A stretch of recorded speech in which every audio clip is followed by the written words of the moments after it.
안녕하세요. 한센TV입니다. 오늘은 그 유기농, 그 다음에 화학 비료를 사용해서 하는 관행농에 대해서 잘못 알려진 사실들 몇 가지들을 좀 알려드릴게요. 어, 특히나 최근에 귀농하신 분들 같은 경우는 대부분 다 유기농을 하시려고 하고 화학 비료나 화학 농약을 쓰는 이 관행농에 대한 부정적인 인식을 좀 많이 갖고 계신데, 그 부분에 대해서 좀 그 잘못된 인식들이 좀 있으셔서 그 부분에 대해서 좀 알려드리고 또 올바른 인식을 좀 갖는 데 도움이 됐으면 합니다. 먼저 그 유기농 그리고 화학 비료에 대해서 잘못 알려진 사실들 몇 가지를 좀 살펴보면요. 그 유기농이라고 하면 우리가 안전한 농산물을 생산하기 위한 것이 유기농이다라고 알려져 있습니다. 그래서 유기농을 해야지만 안전한 농산물이 만들어진다. 그 말은 거꾸로 유기농이 아니면 안전하지 않다라는 잘못된 생각을 갖게 하는데요. 물론 유기농으로 생산한 농산물이 안전하다고 말씀드릴 수 있습니다. 하지만 유기농이 아니더라도 안전할 수 있는데, 그 이유는 유기농에 대해서 우리가 좀 먼저 잘못 알고 있어요. 유기농의 목적은 지구 환경을 보호하는 것입니다. 그래서 우리가 유기농을 해서 안전한 농산물을 가지고 우리가 먹는 먹거리를 안전하게 만들겠다는 목적이 아니고 지구를 안전하게 보호하겠다. 왜냐하면 지구에는 화학 제품을 많이 쓰게 되면 그 화학 제품이 지구 환경, 즉 우리가 농사짓는 땅이라든가 그리고 하천, 그런 곳들, 농업 환경을 많이 망가뜨리게 됩니다. 그러면 결국에는 농업 환경이 망가지고 지구가 망가지면 농사 짓는데 문제가 생기겠죠. 그래서 농산물 그 자체가 안전하지 않기 때문에 안전한 걸 막 만드는 것이 아니고 농산물을 생산하는 그 농업 환경과 지구 환경을 보호하는데 그 목적이 있는 것입니다. 그러다 보니 유기농을 해서 지구 환경을 보호하는데 유기농을 소비하는 부분들도 마찬가지로 환경 보호라는 거죠. 유기농산물이 안전하니까 비싼 돈을 주고 사 먹는 것이 아니고 화학농법보다 수확량이나 품질이 유기농법이 나쁘다 하더라도 농민들이 경제적인 손실을 보면서 유기농법으로 농산물을 생산하면 그 농산물을 소비자가 좀 더 비싼 값에 소비를 해줌으로써 농민은 계속해서 유기농을 할 수 있겠죠. 수확량이나 품질이 나쁘더라도 더 비싼 값으로 판매를 함으로써 그 생산량이 줄어든 것을 보전할 수 있는 거죠. 그래서 소비자도 유기농산물을 비싼 값에 사주는 이유는 환경보호에 동참하는 거예요. 그래서 지구를 지키고 농업 환경, 우리 주변의 생태계를 지키는 데 도움을 주기 위해서 비싼 값에 유기농산물을 쓰는 겁니다. 즉 환경보호가 유기농법의 목적이라는 거죠. 그럼 우리가 생각하는 농산물의 안전이라는 것은 어디서 관리가 될까요?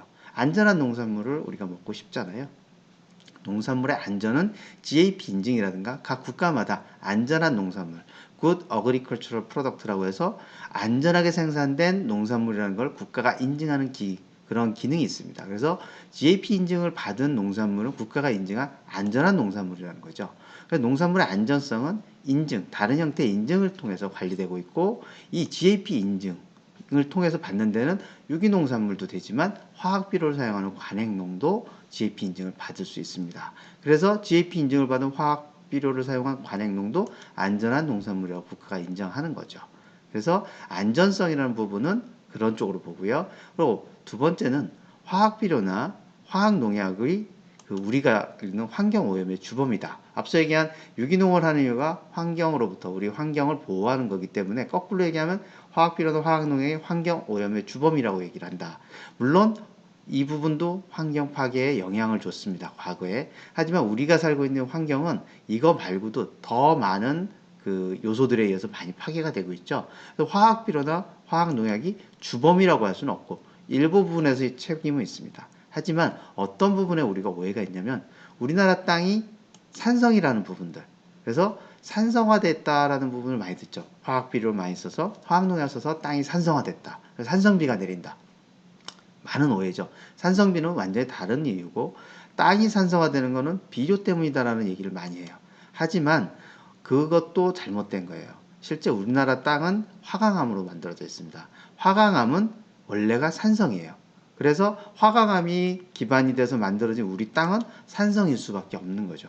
원래 산성인 것에 화학비료가 들어가면서 더 산성화시켰다라고 얘기할 수도 있겠지만 화학비료 중에 산성을 유발하는 화학비료는 일부, 극히 일부예요. 몇 가지 종류는 산성화를 시킬 수가 있겠지만 대부분은 그 영향이 없어요.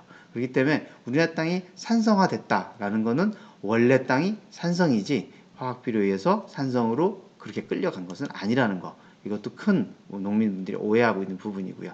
두 번째는 사용량이랑 방법을 지켜서 사용하게 되면 안전할 수 있다는 거죠. 그래서 농약과 비료는 등록할 때 환경 오염을 최소화할 수 있도록 사용량과 사용 방법을 지정했어요. 그런데 이 사용량과 사용 방법을 준수하지 않으면 문제가 될 수 있는 거죠. 그래서 실질적으로 우리가 얘기하는 그 안전하지 않은 농산물이라는 부분들은 그런 부분에 기인했다는 거죠. 화학비료로 생산된 농산물은 안전하지 않다라고 많이 오해를 합니다. 이런 오해가 출발이 돼서 원래 농사를 짓지 않은 분들이 귀농을 한다든가 젊은 층에서 처음으로 농사를 짓고자 할 때 선입관으로 화학비료를 사용한 농산물은 안전하지 않다. 그러니 나는 유기농을 해야 되겠다. 이런 잘못된 논리를 피게 되는 거죠. 그러니까 화학비료로 생산된 농산물은 안전하지 않냐?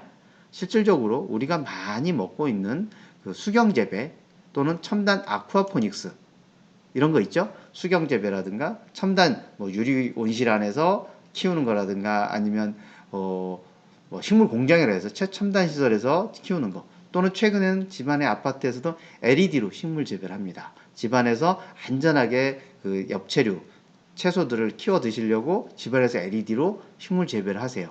그러면 모두가 이런 것들을 다 안전한 농산물이라고 생각을 합니다. 하지만 이 농산물들 다 모두 화학비료로 키운 겁니다. 그러니까 수경재배, 아쿠아포닉스, 집에서 키우는 LED 식물 다 화학비료로 키운 거죠. 화학비료로 키우고 우리는 안전하다고 인식을 하고 그걸 먹습니다.